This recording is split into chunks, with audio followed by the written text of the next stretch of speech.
Okay, mga kaibigan, ito ang naiwan dalawa ng kamuting kahoy. Tinanim ko ito mahigit na 3 taon na. Giant kamuting kahoy ito.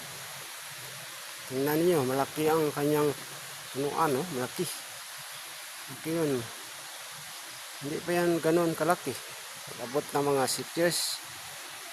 Malaki na yan. Ito ang malaking ano niya. Malaking bunga niya.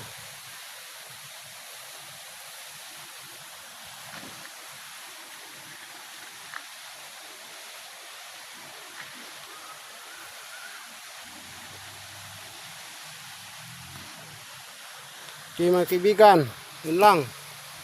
Maraming salamat po. Thank you for watching.